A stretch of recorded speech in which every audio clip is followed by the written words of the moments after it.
12 hombres en pugna es a menudo alabada como una de las mejores películas de todos los tiempos, pero detrás de su serio escenario de sala de tribunal se esconde un cofre de tesoros de hechos extraños, sorprendentes y francamente bizarros. ¿Sabías que esta película legendaria se rodó en menos de un mes con un presupuesto muy limitado y casi a nadie le importó cuando se estrenó? ¿Cómo es que una película que fracasó en los cines termina en todas las listas de las mejores películas décadas después? Quédate, porque la verdad sobre 12 Angry Men es más extraña que la ficción. Toda la película casi nunca se hizo. Aquí hay una sorpresa. La película que ahora todas las escuelas de cine adoran casi no sucedió. ¿Por qué? Porque los ejecutivos del estudio pensaron que era demasiado aburrida. Piénsalo. 12 hombres sentados en una sola habitación, sudando, discutiendo y ni siquiera lanzando un solo golpe. En una era en la que el público quería épicas gigantes como los 10 mandamientos o westerns explosivos, 12 hombres en pugna parecía una obra de teatro televisiva que haría dormir a la gente. United Artists solo accedió a respaldar el proyecto a regañadientes después de que Henry Fonda y el escritor Reginald Rose prometieran mantener los costos extremadamente bajos. No estaban bromeando. El presupuesto era tan ajustado que incluso las decisiones de producción más simples tuvieron que reducirse al mínimo. Y sin embargo, esa configuración aburrida se convirtió en una de las piezas de cine más fascinantes jamás hechas. Irónicamente, lo que los ejecutivos pensaban que mataría la película, la única habitación, la falta de acción, se convirtió en su superpoder. Creó claustrofobia, tensión y una atmósfera de olla a presión que las películas de acción solo pueden soñar. Imagina si los ejecutivos hubieran conseguido lo que querían y la hubieran cancelado. El mundo del cine habría perdido una obra maestra. A veces, lo que parece aburrido en papel termina reescribiendo las reglas de la narración. Henry Fonda solo produjo una película, esta. Henry Fonda fue uno de los actores más respetados de Hollywood, pero no estaba exactamente interesado en el caos detrás de cámaras de la producción. Hizo solo una excepción, 12 hombres en pugna. A Fonda le encantó tanto la obra de televisión de Reginald Rose que la defendió personalmente y puso dinero para que se realizara. Esto fue un gran riesgo. Si la película fracasaba, y recuerda, muchos pensaban que lo haría, el nombre de Fonda estaría vinculado a un desastre. ¿La parte divertida? Odiaba producir. Más tarde, admitió que las interminables reuniones, negociaciones y presupuestos lo volvían loco. Fonda dijo que prefería centrarse en actuar en lugar de en el papeleo y la política.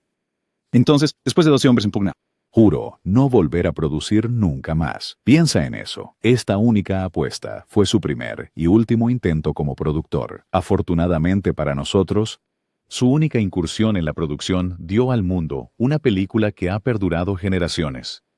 Sin el impulso personal de Fonda, hay una buena posibilidad de que 12 hombres en pugna se hubiera quedado como otro drama televisivo olvidado. En cambio, su apuesta le dio la vida en la gran pantalla que merecía, y aunque Fonda odiaba el trabajo, la historia lo recuerda no solo como la estrella, sino como el hombre que hizo posible la película. Se rodó en solo 21 días. 21 días. Eso es todo lo que se necesitó para filmar uno de los mejores dramas judiciales de todos los tiempos. Para ponerlo en perspectiva, algunos éxitos de taquilla modernos tardan 200 días solo para lograr las secuencias de acción. Sidney Lumet, un director de cine debutante en ese momento, trabajó como una máquina. Venía de la televisión y el teatro, donde los tiempos de entrega rápidos eran la norma. Así que trató a 12 hombres en pugna de la misma manera. Ensayar mucho, luego filmar rápido. El elenco pasó 2 semanas en una sala de ensayo repasando el guión una y otra vez, hasta que cada línea fluyera naturalmente. Para cuando las cámaras comenzaron a rodar, los actores estaban tan sincronizados que podían clavar escenas enteras en una sola toma. Por eso, la película se siente tan cruda y natural. No estás viendo a hombres actuando. Estás viendo a hombres discutir, sudar y desmoronarse en tiempo real. Y aquí está el truco. Ese horario intenso en realidad aumentó la tensión. Con todos atrapados en el set juntos, a veces se encendían los ánimos, añadiendo autenticidad extra a las discusiones en pantalla. Al terminar en solo 3 semanas, Lumet no solo ahorró dinero, sino que también capturó un rayo en una botella. El ritmo de la película, su energía claustrofóbica y su intensidad simplificada deben algo a esa loca carrera de 3 semanas. El presupuesto era diminuto, solo $350,000 a $400,000. $1,000. Seamos honestos, Hollywood generalmente lanza montones de dinero a las películas, incluso en la década de 1950. ¿Pero 12 hombres en pugna? Se hizo por lo que apenas cubriría el catering de un éxito de taquilla hoy en día, entre $350,000 y $400,000. Incluso para los estándares de la época, eso era una miseria. Debido al bajo presupuesto, no había decorados elaborados, ni disfraces elegantes, ni acrobacias para complacer al público. Casi toda la película tiene lugar en una claustrofóbica sala de jurado, con solo unas pocas tomas rápidas afuera. Los actores llevaban trajes ordinarios y los accesorios podían caber en un pequeño armario de almacenamiento. Pero en lugar de ser una debilidad, el bajo presupuesto obligó a Lumet y su equipo a ser creativos. Se apoyaron en el movimiento de cámara, la iluminación y una edición ajustada para crear suspense en lugar de depender del espectáculo. ¿El resultado? Una clase magistral de cómo hacer más con menos. De hecho, ese pequeño presupuesto puede ser la razón por la que la película aún se siente atemporal. No hay nada llamativo que la feche, ni efectos especiales exagerados o trucos, solo puro drama humano. Y cuando te das cuenta de lo poco dinero que se invirtió, el logro se vuelve aún más extraño e impresionante. Es prueba de que la genialidad no necesita una billetera abultada, solo la visión correcta. La película en realidad fracasó en los cines. Aquí está el giro más extraño de todos. 12 hombres en pugna no fue un éxito de taquilla. De hecho, apenas causó impresión cuando se estrenó por primera vez en 1957. Claro, cubrió sus costos, pero no estaba generando las cifras de las que los estudios presumían. Ganó alrededor de $1 millón, lo cual suena decente, pero comparado con los mega éxitos de la época, eso era calderilla. El problema fue el momento. A finales de la década de 1950, el público acudía en masa a los cines para ver musicales coloridos, épicas históricas grandiosas o westerns duros. Una obra en blanco y negro sobre jurados discutiendo en una sala calurosa no era precisamente lo que se consideraba entretenimiento para un sábado por la noche. Los críticos la respetaron, pero el público en general se encogió de hombros. Pero aquí es donde la historia da un giro. Cuando la televisión se convirtió en un elemento básico en los hogares de Estados Unidos, 12 hombres en pugna encontró nueva vida. Su ambiente íntimo y guión cargado de diálogos se tradujeron perfectamente a la pantalla chica.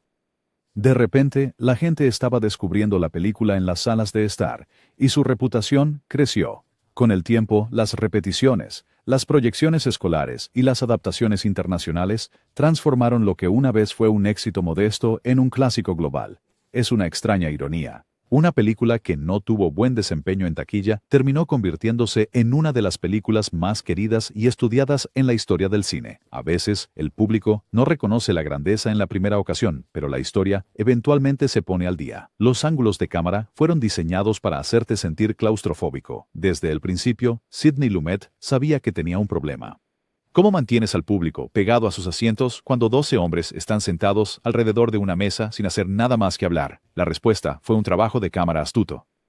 Lumet y el director de fotografía, Boris Kaufman, utilizaron una estrategia que es casi invisible al ojo, pero poderosa en efecto. Al comienzo de la película, la cámara se sitúa más alta y más lejos, dándote una sensación de espacio, pero a medida que las discusiones se intensifican, el lente se va acercando lentamente y se ajusta más, presionando más cerca de los rostros de los actores. Al final, la cámara está filmando hacia arriba, haciendo que el techo parezca más bajo y la habitación se sienta como una olla a presión. Puede que no lo notes conscientemente, pero tu cuerpo sí. Te hace sentir atrapado junto a los jurados, retorciéndote mientras el aire se vuelve más pesado y los ánimos se caldean. Por eso la película nunca se siente aburrida. Está diseñada para apretarte emocionalmente con cada fotograma. Lumet admitió más tarde que esto era un truco psicológico deliberado. Quería que la audiencia experimentara la misma incomodidad que sentían los jurados, por lo que los ángulos cambiantes de la cámara se convirtieron en un personaje silencioso en la sala. Es uno de los usos más extraños e inteligentes de la cinematografía en la historia del cine, tomando un guión estático y haciéndolo palpitar con tensión. Sin nombres, solo números. Si alguna vez has visto la película de cerca, notarás algo extraño. Los jurados no tienen nombres. Durante casi toda la película se les menciona solo por números. Jurado 3, jurado 8, jurado 10. Estos hombres están despojados de identidad, estatus e historia. ¿Por qué? Porque en una sala de jurado, nada de eso se supone que importa. Se supone que todos deben ser. Igual, solo 12 extraños decidiendo un caso de vida o muerte. Es una elección narrativa audaz y una que hace que la película se sienta extrañamente universal. Puedes proyectar a quien quieras en esos hombres, tu vecino, tu compañero de trabajo, incluso tú mismo. El anonimato también intensifica los temas de prejuicio. Sin nombres ni antecedentes, los sesgos que vemos en pantalla reflejan los prejuicios crudos de la sociedad en general, en lugar de rencores personales. Aquí está el giro. Es solo en los momentos finales de la película, después del veredicto, que dos jurados intercambian nombres casualmente. Es casi impactante. Como recordar de repente que estas personas son individuos reales. Después de todo, ese pequeño detalle refuerza la idea de que la justicia no debería tratarse de la identidad personal, sino de la equidad. Es uno de esos detalles que si parpadeas, te lo pierdes y que hace que la película se quede en tu mente. Un truco sudoroso, literalmente. Uno de los detalles más memorables de la película es los sudorosos que se ven todos. Prácticamente puedes sentir el calor irradiando de la pantalla. Pero, ¿cómo lo logró Lumet? La respuesta es tanto práctica como hilarante. El set fue deliberadamente sobreiluminado con pesadas lámparas de estudio, lo que convirtió la sala del jurado en una auténtica sauna. El equipo incluso subió la temperatura para que los actores se sintieran genuinamente incómodos. Además, los tramoyistas rociaban a los actores con botellas de agua para mantener la ilusión de sudor goteando durante toda la filmación. Los equipos de maquillaje retocaban y volvían a aplicar brillo entre tomas, asegurándose de que cada gota de sudor captara la luz. El efecto fue tan convincente que el público a menudo comenta lo sofocante que se siente la película. Y aquí está la parte divertida. Algunos de los actores se calentaron tanto que comenzaron a desmayarse durante las tomas largas. La producción los empujó físicamente, lo que solo añadió al sentido de realismo. Cuando ves al jurado 7 secándose la frente con frustración, o al jurado 3 golpeando la mesa con sudor corriendo por su cara, eso no es actuación, es supervivencia. El sudor se convirtió en un personaje propio en la película, recordándonos que la justicia no ocurre en salas de tribunal impecables, sino en espacios humanos desordenados e incómodos. Un actor se desmayó en el set. Las condiciones intensas del rodaje no eran solo trucos cinematográficos, afectaron al elenco. Lee Jutta, Cobb, quien interpretó al explosivo jurado 3, estaba tan agotado por los interminables ensayos, el calor sofocante y las escenas emocionalmente intensas que, según se informa, colapsó durante la producción. El personaje de Cobb es el jurado más ruidoso, terco y agresivo en la sala, y llevar esa intensidad emocional día tras día fue brutal. Cobb era un actor poderoso, conocido por dar todo lo que tenía a un papel, pero el esfuerzo físico y mental de 12 hombres en pugna lo llevó al límite. Se dice que después de desmayarse, lo revivieron, lo sacudieron y volvió directamente a filmar. Ese tipo de determinación es parte de por qué su actuación sigue siendo recordada como una de las más poderosas en el cine.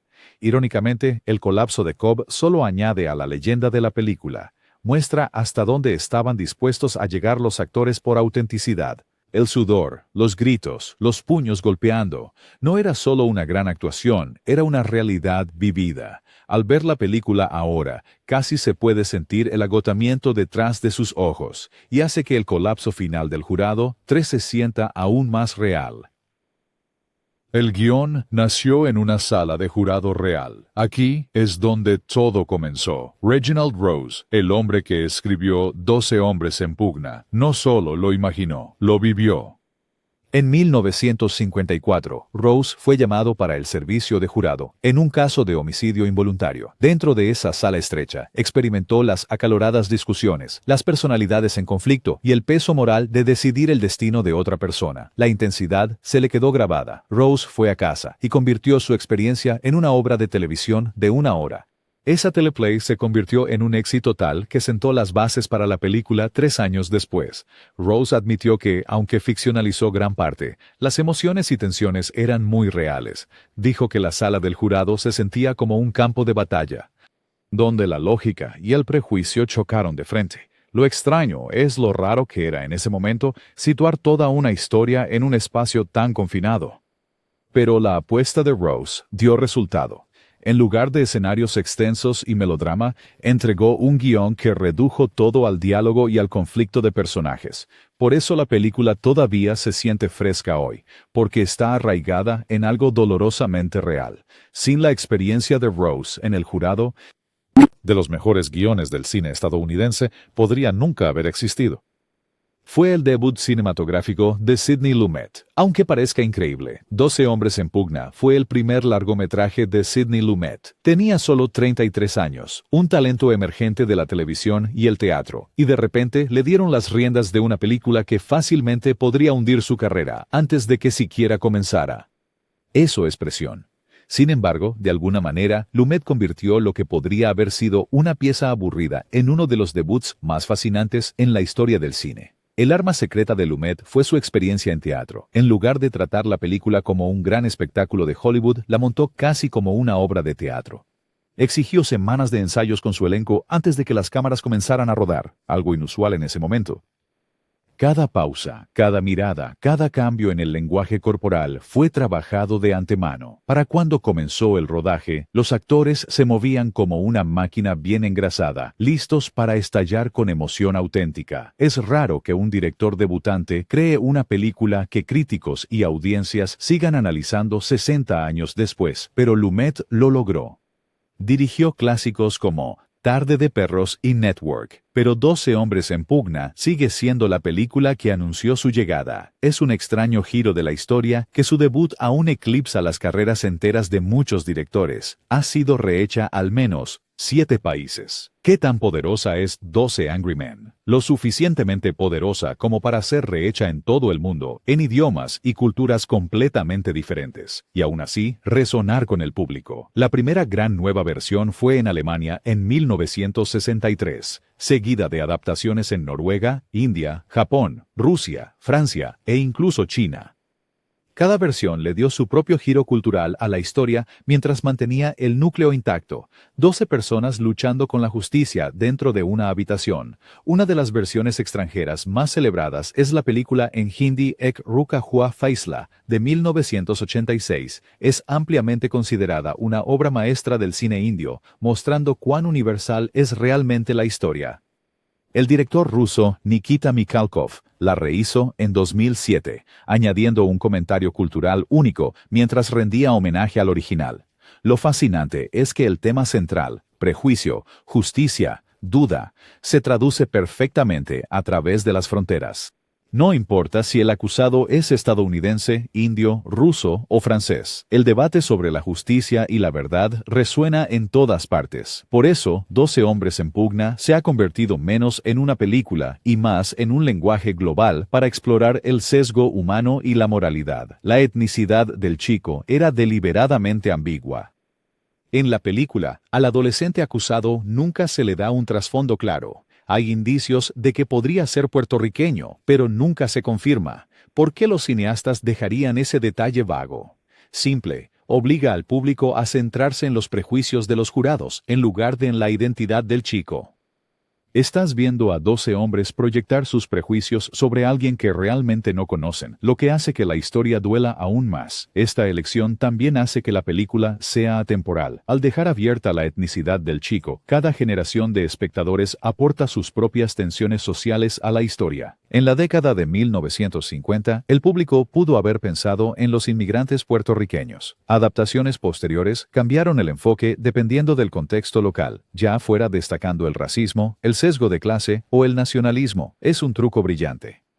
Al no decirte exactamente quién es el chico, la historia se convierte en algo sobre todos. Podría representar a cualquier grupo marginado, cualquier comunidad juzgada injustamente. Por eso los debates en la sala del jurado siguen siendo relevantes décadas después. El prejuicio evoluciona, pero el peligro de juzgar a las personas por sus posiciones sigue siendo el mismo. La edición es sorprendentemente escasa. Si estás acostumbrado a las películas modernas, podrías sorprenderte de lo lentamente que 12 hombres en pugna cambia entre tomas. Eso no es una edición descuidada, es una elección deliberada. Al inicio de la película, las tomas son largas, a veces enfocándose en un solo actor durante minutos. Crea una sensación de realismo, como si estuvieras sentado en esa sala del jurado sin escapatoria. A medida que avanza la película, la edición comienza a acelerarse. Los cortes se vuelven más rápidos y frecuentes, reflejando la creciente tensión de los argumentos. Para cuando los jurados están gritando unos sobre otros, la edición se siente como un fuego rápido, creando la ilusión de caos. Lumet, básicamente, utilizó la edición como un arma para manipular las emociones de la audiencia. Aquí está lo extraño. Parte. Hay muy pocos cortes en la primera mitad de la película, lo cual se consideraba inusual para la época. La mayoría de los directores habrían cortado con frecuencia para mantener el interés, pero Lumet confiaba en el material y en sus actores. Dejó que la cámara se quedara, obligándote a sumergirte en la incomodidad. Fue un movimiento arriesgado, pero funcionó. Esa construcción lenta es parte de lo que hace que la película sea tan suspenseful. Casi fue solo un drama televisivo olvidado. Antes de ser una película, 12 hombres en pugna comenzó como una obra de televisión de 1 hora en 1954. Y sinceramente, si las cosas hubieran sido diferentes, ahí podría haber terminado la historia. Solo otra sólida, pero olvidada transmisión en vivo de televisión. Fue la pasión de Henry Fonda por la historia lo que la llevó a los cines. Sin él, quizás ni siquiera estaríamos hablando de ella hoy. La versión original para televisión se emitió en Studio One, una popular serie de antología. Fue bien recibida, pero considerada solo otro entretenimiento semanal en la edad de oro de la televisión en vivo. Pero cuando Fonda vio el potencial, luchó para llevarla a la gran pantalla.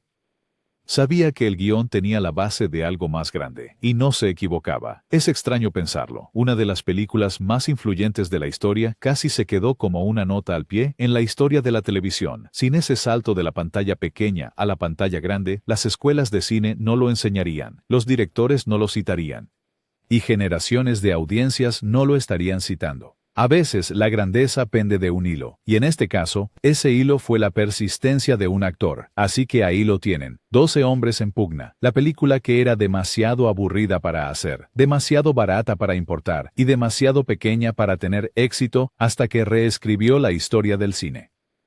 Desde actores sudorosos desmayándose en el set hasta remakes internacionales en 7 países diferentes, la película está llena de detalles extraños y fascinantes que nunca esperarías. ¿Cuál de estos datos curiosos te sorprendió más? Deja tus pensamientos en los comentarios y no olvides dar me gusta, compartir y suscribirte. Después de todo, si una película aburrida sobre un jurado puede convertirse en una obra maestra, imagina qué otros desvalidos descubriremos a continuación.